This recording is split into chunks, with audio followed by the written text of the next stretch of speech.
Hello, my dear friends, and welcome to another episode of Europa Rediviva. I don't know what the nature of Europe will be in the multipolar era, but I think that Spain is the natural country to lead it should Europe preserve itself in the multipolar era without getting destroyed by this war that every change of epoch had as a start. So every crisis of the international system was settled through a world war or a regional war, and probably the crisis that the international system now is undergoing will make no exception. But if Europe should survive this war, or maybe it should even avert it, I think that the best candidate to lead Europe is Spain. Europe, the European Union in its current form was made up around France and Germany as a reconciliation project after the Second World War, to put together the coal and steel resources of both countries in order to make sure that no future war is possible, or at least this was the pretense. But the European Union was built around the Franco-German reconciliation, the Franco-German alliance, and this is what gave it its strategic vision. It was built on the one hand around France's imperial hegemonic ambitions from the French Empire times, and Germany's subservience to the United States. Germany, after the Second World War, was eliminated as a country, so its statehood was eliminated. It was turned into occupation zones, and the Western occupation zones became what is now the Federal Republic of Germany, which took over the Soviet occupation zone in 1990. So Germany in its current form is just the American puppet from the Second World War. Its secret services were set up as such. You can read about the Gehlen network, which the Americans created as the domestic and foreign intelligence services of Germany, which exist until today. Of course, Germany is, well, the euphemistic term would be host to tens of thousands of American soldiers. The less polite way to put it would be that Germany is military occupied by the United States, and it has no strategic autonomy whatsoever. This is why its foreign policy is that of total subservience to whatever the United States wants, United States and its proxies. So completely subservient to Israel, completely subservient to the United States. Probably it would even go along into demonizing China and perhaps recognizing Taiwan. So it would follow any pet project of American imperialism. Whereas France is not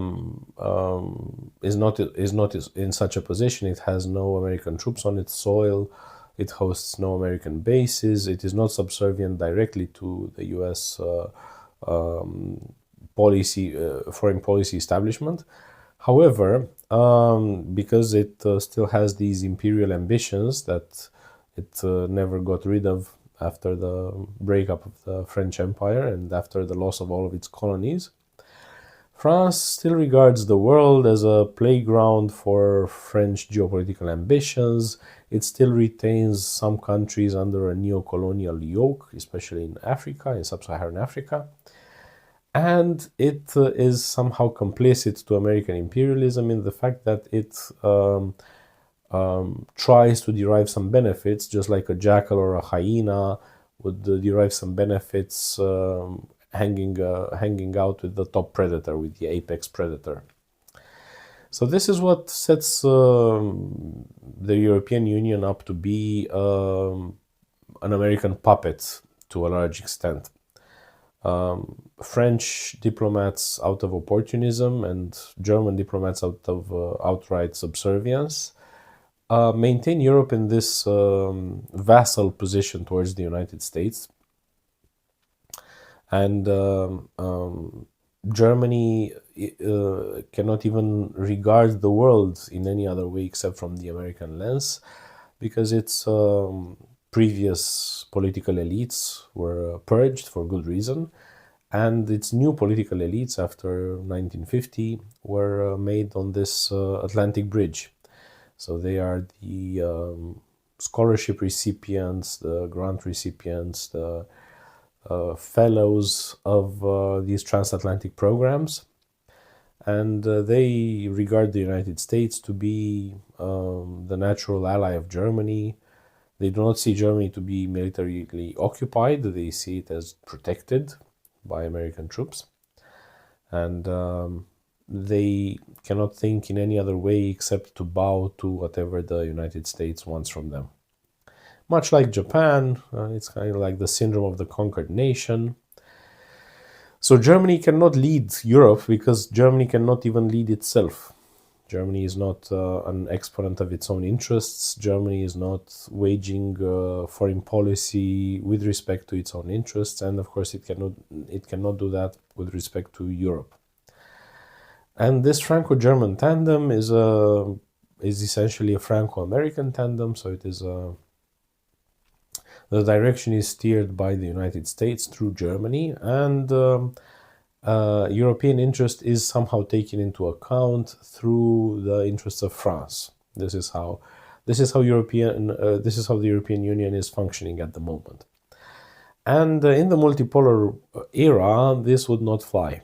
First of all, because if Europe were to become a multipolar agent on its own, so a subject of international law rather than just an object, if Europe were to be an autonomous entity in the multipolar world, then it would have to engage with the other players of the multipolar world on an equal footing. So not in an imperialist fashion, as France has this tendency of doing, and not by following in the footsteps of the United States. This is why this is why France and Germany are not at all good leaders for a multipolar Europe, for a European Union that enters the multipolar era. And the next in line would be Spain and Italy for candidates. However, Italy suffered pretty much the same fate after the Second World War. Its political elites were purged. It had a strong left, but then all of its political establishment was purged again in the Mani Pulite campaign. It was a battlefront in the Second World War, and it hosts big military bases, big American military bases. And it has also become vassalized to the wishes of the United States. It no longer has any coherent political discourse of its own. It has become much like Poland and Romania, just a clivage, just a divide between the mainstream Brussels direction, which is also subservient to the United States, and the American MAGA direction, which is direct subservience to the United States. Spain, on the other hand, is different. Spain did not take part in the world wars. Spain was a neutral country both in the First World War and in the Second World War. Spain has a troubled relationship with the United States, even though it is a member of NATO ever since, I think, 1978, and it hosts American military bases. Its subservience to the United States has always been a reluctant one. It is not a natural vassal of the United States. On the contrary, it is a natural enemy of the United States, because Spain lost its overseas territories. I would not go as far as to call them colonies, because Puerto Rico was a Spanish territory, and Puerto Ricans had the same legal status as Spaniards, which is not the case now. So Puerto Rico, ever since 1898, when it was taken over by the Americans, became a colony. So the Americans colonized Puerto Rico. Puerto Rico does not have state rights.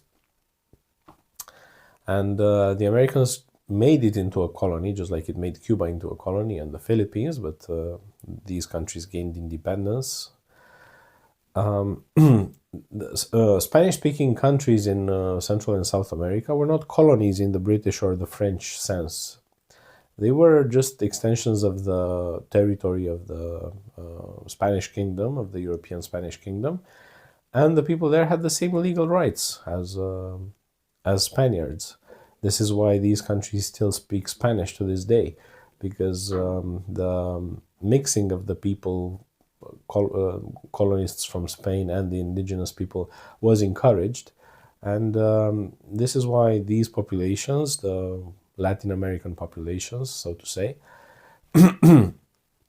are part of the Hispanity, the Hispanidad, to an extent that French Africa, let's say, is not part of the Francosphere. Most French-speaking countries in Africa, because Africa is the only other place except for France and in Quebec, where they use French. French Africa is not made up of countries which have peoples whose mother tongue is French.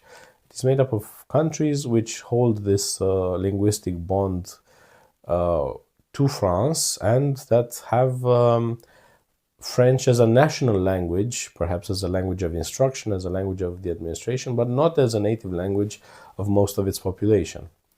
So outside of a few countries that are just island nations, and even though I think the majority of them are still French overseas territories, I cannot think of an actual country that has French as a national language and that has French as the native language of its people, apart from France and of course Quebec, which is just a province of Canada. So the Francophonie, the French-speaking realm, is of a different nature than the Spanish-speaking realm. This is why Spanish is, after Chinese, the second most spoken native language on earth. So whereas people from former French colonies learn French as a language of instruction, as an administrative language perhaps, but it is not their native language. So it is arguable that Spanish is the best language for internationalization that Europe has. Of course, English perhaps would be number one, because there are more secondary English language speakers than Spanish language speakers. So the Anglosphere is bigger than the Hispanosphere if we count second language learners. But if we count native language speakers, the Hispanosphere is bigger than the Anglosphere. It is only second to the Sinosphere, so to the Chinese native language speakers, because also the British Empire was not an empire in the same sense that the Spanish and Portuguese empires were, and this is why former English colonies, former British colonies, do not have English as the native language of their people in most cases. It's only the so-called dominions, Canada, South Africa, Australia, that made English also into the native language of the people there through mass colonization of Europeans. But English is no longer a national language of the European Union. So it is of course a working language of the European Union. It is a co-national language of two of the European Union members. So Malta and Ireland have English as a secondary national language after Maltese and Irish. But because the United Kingdom is no longer a member of the European Union, English is no longer the dominant language in the European institutions. So even though Spanish is of course spoken by fewer people in Europe than French and German, and perhaps even than Italian, Spanish is spoken internationally at a native level by the biggest number of speakers after Chinese. So this is why in the multipolar era, I would argue that Spanish, also being quite easy to learn and being a Latin language, Spanish is the best candidate for the European Union to internationalize, to carry out international relations, and Spain, because it doesn't have this imperial outlook that France has, because it treats with these other Spanish-speaking countries on equal terms. Spain would be the natural leader for a multipolar Europe. Also because its last war was fought against the United States. So if a country were to lead Europe's war of independence from the United States, from the yoke of the United States, Spain would be the best candidate. It is the last country that fought a war against the United States, the War of 1898, which was instigated by the United States through a false flag attack in order to take over Spanish territories from the Western Hemisphere under the so-called Monroe Doctrine, just like the United States helped independence movements all across Latin America to break these territories away from Spain. So the United States is the natural enemy of the Latin American people, just like the United States had all of these wars against them, supported all of these military dictatorships against them, and is still bullying them, as the recent case of Venezuela shows. Whereas in Europe, Spain is the last country that fought a war with the United States, and it is also the last war that Spain fought. So Spain didn't fight any other external wars since 1898. And this is why it is not so much involved in this mainstream European paradigm. This is why it affords itself all sorts of independent policy positions, foreign policy positions, such as condemning Israel, even taking Israel to court, and condemning the United States aggression all around the world, condemning American imperialism. So Spain does have, among all the European countries, Spain does have an independent foreign policy stance that is a realist one, and that goes against American imperialism, and that might help Europe obtain its independence from the Americans. So if a country were to lead the European revolt against the Americans, Spain would be that country. Spain is the best candidate. Of course, there are other political movements across Europe which are somehow skeptical towards the Americans, but they are small, and they are in countries which can easily be flipped through these lawfare mechanisms and through these color revolution schemes that the United States still practices all around the world. Whereas Spain has this profound disdain for American culture, for the United States in general. Spanish people do not learn English. I mean, even though English is part of their curriculum in school, it's like I don't know, Romanians were saying in the 1950s that they were forced to learn Russian in school, and they completely hated it, and for them it was the language of the occupier. Something similar happens in Spain with English. So the better you speak English, the more you are frowned upon, and not speaking English is a sign of resistance. Even in universities, they speak such poor English. even in philology faculties, their level of English is abysmal. So just like for the French people, it is a matter of pride to have everything in their own language, and to have cultural productions in French, and to be, let's say, resistant to speaking English, and especially to speaking English with an American or British accent. For the Spaniards, it's kind of the same, and they regard their language to be perfectly international. So no need to learn the language of the gringos in order to internationalize. So this is why I hope the next European treaty that will be signed will be a Spanish treaty. It will be signed somewhere in Spain, and it will grant Spain some sort of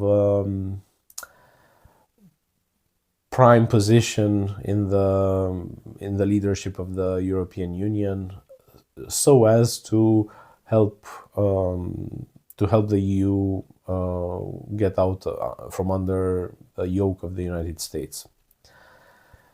It would be an interesting idea, perhaps also to have Spanish as the mandatory first foreign language in all European schools, rather than English, because English is just the language of vassalage to the United States. And English history doesn't have so much to do with European history. It's a very peripheral country, Britain. Whereas Spain inherits a lot of the traditions and the culture of the Roman Empire, the Greco-Roman antiquity that European culture is based on, and it is a good foundation for something that could become a common European culture, common European identity. Of course, it will never go this far, so I don't ever think that Europe will become a federal state and that Europe will become one culture and one people.